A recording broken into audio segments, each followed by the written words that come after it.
मी इनकडून धन्यवाद मानतो. पण आता तुम्ही इनमध्ये आला आहात आणि तुम्हाला विद्यार्थ्यांशी तुम्ही भेटलात, विद्यार्थ्यांशी तुम्ही चर्चा केली, त्यात तुम्हाला काय वाटलं आणि इनबद्दल तुम्ही काय माहिती द्याल? नाही, इन एक अतिशय चांगला उपक्रम आहे. उद्याचे महाराष्ट्राचं नेतृत्व घडवणं याकरता एक अतिशय चांगली मोहीम ही सकाळ समूहाने हाती घेतलेली आहे. गेल्या अनेक वर्षांपासून इनच्या माध्यमातून पुढे आलेले लोक हे केवळ राजकारणात नाही तर ज्या ज्या फील्डमध्ये ते पुढे गेले त्यांचं नेतृत्व कोणते दाखवत आहेत आणि कॉलेजमध्ये असतानाच कॅच देम यंग जसं म्हणतो त्याचवेळी कमी वयातच त्यांचं नेतृत्वगुण सिद्ध करणं, त्यांना शिकवणं एक अतिशय चांगला उपक्रम आहे.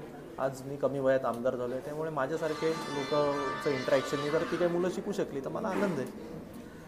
येणाऱ्या यूथसाठी राजकारणात येताना कोणते विचारधारा धरून यायला पाहिजे आणि पुढे काय विचार करून नेता म्हणून त्यांनी प्रेझेंट केलं पाहिजे स्वतःला? माझं एवढंच मत आहे, तुमची जी विचारधारा आहे, तुम्ही जो पक्ष निवडाल त्या पक्षाशी त्या नेत्याशी एकनिष्ठ राहा.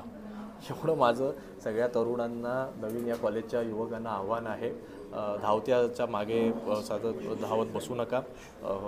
सत्ता येते जाते, लोक वर जातात, खाली येतात, खुर्चीवर बसतात, खुर्चीवरनं उतरतात. आपण आपल्या नेत्यासोबत, आपल्या विचारासोबत एकनिष्ठेने राहा. 100% तुम्ही पुढे जा.